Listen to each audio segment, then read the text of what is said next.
Okay, hello everybody. I just wanted to make this quick video for you guys because we haven't done many sessions and it's starting to get really complicated.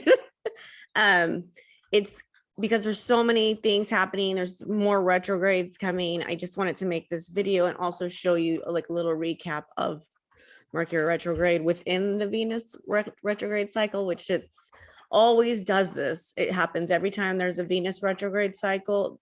Mercury always comes in it too. So it's a little wild during that time, whether you are thinking Venus retrograde symbolizes what do I need? What do I want? Like your wants have to come back up again. Are you really being fulfilled in your life, whether it has to do with your career choice, relationship choice? And there could be just maybe some activities with having loans needed, money. Venus just rules money and love. And those are the two specific things. And she also kind of symbolizes the sweetness of life. So that's why I always go with the want versus the need. And we always start with the need with, to me, the moon. The moon provides your sustenance, your nourishment. And they, they're very closely linked together in Santeria. The ocean is the mother, which is the moon. And of course, the rivers are the waters of life. And they're like the veins in the arm that provide the blood for the source of life. So you have to kind of think of them as together. Every river goes into the ocean, right? So they are like one. So what you want and need filter into the same pot, like the same thing. So when Mercury comes along, he's a little bit of a trickster, and he likes to like I refer to him as a he, but he's an energy. He likes to stir the pot, but it's for a reason. And I know we've gone over this before, but for just a recap, it is communication. So think of a river being dammed up, so that at the beginning of the retrograde cycle, it's being dammed up for a reason. So right now, it's going to have to do with whatever was happening with your Venus retrograde cycle. So whatever you're thinking about, that's already been happening, is the retrograde of Mercury is going to bring that out now. So it gets quite interesting. And a lot of this is relationship oriented. Some people thinking, do I want a new relationship? Is my relationship really working for me? Is my job really working for me? Am I going to get that money that I, need or want to get to my next point in life? Just certain questions like this are the more typical questions. I did see a lot of breakups happening during the beginning of the Venus retrograde cycle, and they're trying to work on it, and they're trying to see, where am I going with this relationship? For those of us who don't have a relationship, that this has to symbolize, it can symbolize just if you're ready to meet someone or not. It can symbolize, again, a career path, a career choice, because that has to do too with the sweetness of life, what you get. And I've noticed they really go together. Like the more you raise your self-esteem, the more you feel your worth, the more money you also make, and the more people you attract. They come together. Whether you don't see the connection, one always happens with the other. Okay, so let me share my screen. And so to find Mercury retrograde, so let me just go through it really quick again. So Mercury retrograde kinds of dams things up at the beginning. Communication is messed up. You might not get that mail or that letter that you're looking for. You might be waiting for something really important to see that next phase of your life that things are going, and it's not, you'll have to wait. And so people get impatient, people get annoyed, and you have to redo a ton of shit over again. Like it just gets lost in the air. And that with like my job that I do, like everything is about getting things on a timely manner to the person that it's for. So when that happens, it's just like, what are you going to do? What are you going to do? And then to me, I just start laughing at one point because you just can't. So once the retrograde midpoint it's referred to as midpoint, or it's called the inferior conjunction because there's a superior later. We'll talk about that later. I want to focus on the inferior first because it is more dramatic, and you can see it more. The superior conjunction comes later, which shows the inner and outer change of that moment of the inferior conjunction, which you change your mind. It's really interesting, but I want you to watch it. And the best way to do it is just keep watching it as it's happening.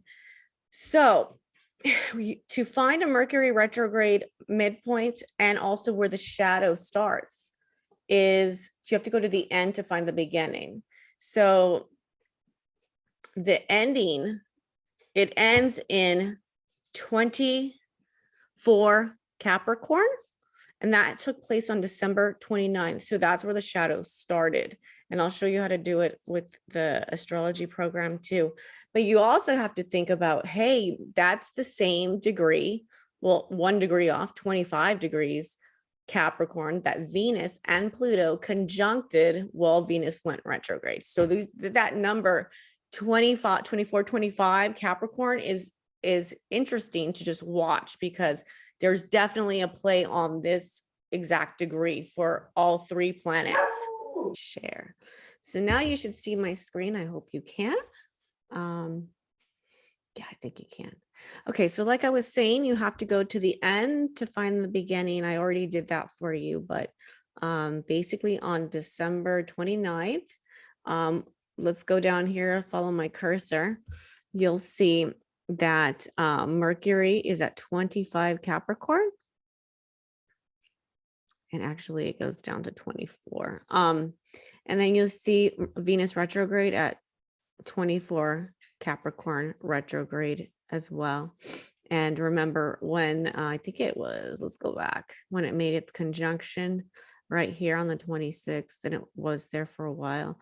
Venus and Pluto was, it's that, you know, kind of darker, more controlling kind of love, where there's a real need to learn to let go in this period.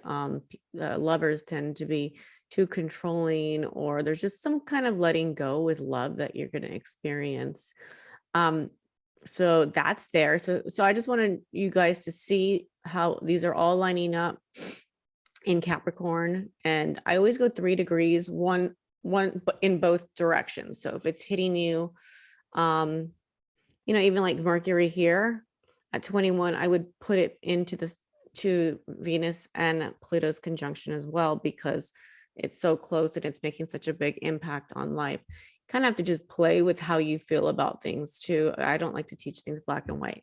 So now we're going to go to the beginning of the retrograde. So this is when the shadow starts, was when right on the 29th. So whatever happened from the 29th up until when the Venus retrograde actually starts has to be redone, which means you missed a step. Something just wasn't communicated right. There's just something not there. So what it's doing is it's going back over, and you'll think, oh, this is annoying, I got to redo this. Oh, this is annoying, I want to know this already. But once the midpoint happens, it usually unblocks everything, at least for when I think about the midpoint. And let me pause again. Share. Okay, here we go again. Okay, so on January 8th, it's gonna, so let's go to January 8th. Venus will hit its midpoint, and that's a very interesting thing. I was talking before I got cut off. I was talking about what the midpoint of Mercury retrograde is. That is kind of like a key, and always remember this. It's like a magic, or telling the future in a way. It's like looking through a crystal ball, yet in the present time. So think of it like, okay, so think of Mercury retrograde midpoint like a crystal ball, and I happen to have one right here. Right? So this is a very good way. So it's like, but present time, telling your future.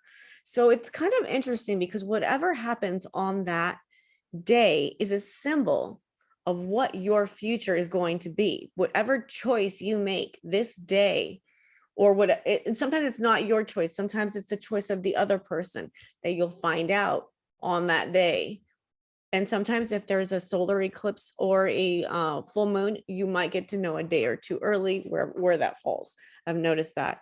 But think of it as future in the present. So your present moment of that day will decide the choice of your later future. So think of that as being a big key. I always watch that midpoint or inferior conjunction date. Sometimes people like to still go, I'm still confused even after they know that. And I think it's kind of silly because you've already been revealed at what it's going to be, but they still want to confuse themselves because they don't want to make the choice. But usually by the end of the retrograde cycle, which will be February 3rd, they'll get it. Hopefully. Some people never get it. They have to go through several years of retrogrades to figure it out. But some are easier said than done. You know, some are like actually leaving a relationship. They'll figure out that they were getting cheated on. Some of them will actually be like, they'll know they get let go from a job. So it's not like really something that they chose. It's somebody else chose it. Things like that are the kind of things that happen. So not that they're all bad. Sometimes you find out you get a job on that day. It just depends on where you are going with this and what you're trying to decide with this. So I wanted to pull up January 8th because this is the midpoint. And you'll see the sun and Venus. Look at my cursor down here at 18 Capricorn. And that's how you know it's the midpoint, because Venus and the sun are together at 18 Capricorn. So it's at the exact same degree. So it's a conjunction. So that is highlighted. So I would also pay attention very much to this date, just like you do Mercury. Venus is a little bit more subtle than Mercury, but still watch what happens. Okay. So it's also, I have a big feeling too, because Pluto's also semi near it, that, and it did the conjunction, that it's also part of this whole COVID thing and going back remote and all this kind of stuff too, that maybe we'll figure out a little bit more where that's headed. I don't like to talk about COVID though. Anyway, so now we're going to find Mercury. So follow me, follow Mercury. Mercury's down here, the one here in yellow at 8 Aquarius. So follow this while I move the dates. And we're going to look at the date it starts. Okay, there we go. Sorry, passed it by one day. And it starts on the 14th, January 14th at 10 Aquarius. Okay. It's squaring Uranus. Uranus is kind of like a wild card where we don't know sometimes what it's going to do. It's a fixed sign. And so you can see that anybody with, I'd say 7 to 13 Aquarius will feel this retrograde cycle more than other people. I don't think I have anything in that. But again, this is still, even if you're not going to have this strongly on you, you are going to feel it if Venus retrograde was hitting your chart at all strongly, because the cycles are within the cycle. It's not just alone by itself. The cycles within each other, and they all are, but this one always happens. There's always a Mercury retrograde after the Venus retrograde cycle. So it's kind of like brings together, like, should this happen after? Because I mean, what if all this emotional things happen to you and then you don't know the answer, you don't know the decision to make later? So that's why it's happening. And so yeah, pay attention to that. So then we go to find the midpoint, and still keep your eye down here between the sun and Mercury down here at the bottom. And we are looking for the midpoint, which is January 22nd. So the midpoint again, or when the sun and Mercury or whatever planet is retrograde conjuncts the other. So it's sun at 3 degrees Aquarius and Mercury at 3 degrees Aquarius. Put January 22nd in your calendar right now, and we're going to watch what happens on that day. Please do so. And we have like a grand trine going on with the nodes here, even though it's out of it's not in its element. Like if you see this one, it's in an air sign, this is in an air sign, and this is an earth sign. So some people don't consider them as strong because it's out of the element, but it's still there. It's still close enough that it creates a grand trine. And that's the triangle that you see here. Okay. And the day that it ends is February 3rd. And you see, where are you, Mercury?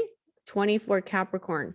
And remember, that's where I said it at the beginning, you have to go to the end to find the beginning of where that shadow is. So that's why you redo everything from 24 Capricorn again 2 times. So it's kind of like a deja vu, like you're going backwards, but you're really not. Remember also, when you are thinking about Venus retrograde, no planets actually go backwards. It simply means that the sun, the Earth is slowing down and Venus is going faster. So the 2 planets are closer to each other than normal. And from our eye only, we can see that it looks like it's going backwards, but it's not. So let me quit sharing. And yes, and let me know, guys, if you have any questions. I just wanted to go over that. I might send this to a couple people as well besides you, because a lot of people are wondering about how this cycle is going to affect them. And when people ask me that, I tend to say, instead of looking at your chart, I say, what's been going on with you already? Because the answer is already in what's been going on. So if you can define what's been happening, that's what this Mercury retrograde cycle is going to show you, the next steps, the next decision to that next thing that you've already been thinking about. And yeah, so let me, we can take a look at charts to see outcomes if there looks like there's anything good or harsh. But again, I don't think things that are harsh are really that harsh. I just see them as challenges.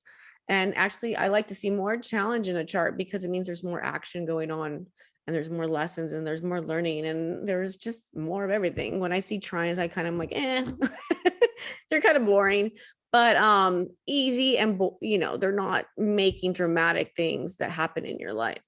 So don't think of them as negative. Think of them as your next step forward, your next step in a direction that you need to go. When I do cards for myself, one of my favorite questions is, tell me what I need to know. Because sometimes maybe I don't even know what to ask. It's the universe or whatever trying to show us something that we need to know in this moment, in this space. And remember, never discount the present, because the present makes your future. And that's, I think, the most beautiful thing to say about Mercury retrograde that people discount. They just go, oh no, it's coming. And so, but it's really not that. It's for a reason, and the cycle is definitely for a reason, or it wouldn't happen 4 times a year. So anyways, I hope you enjoyed this. Let me know if you have questions. And also for the students that I do have that are going to get to see this video, email me or send me something about what you decided to do for your Jupiter manifestation or luck setting kind of intention. And maybe you didn't do it yet, and that's okay, because there's more New Year's coming up. We can start new whenever we want. And this is just an idea. I thought the New Year might be kind of cool to do it together, but it doesn't have to, So do it when you have time. Let me know what you chose to do. And anybody who's watching this can always choose to make an intention or that good luck Jupiter kind of idea for their goals for the new year, whenever they want. Okay. Thank you.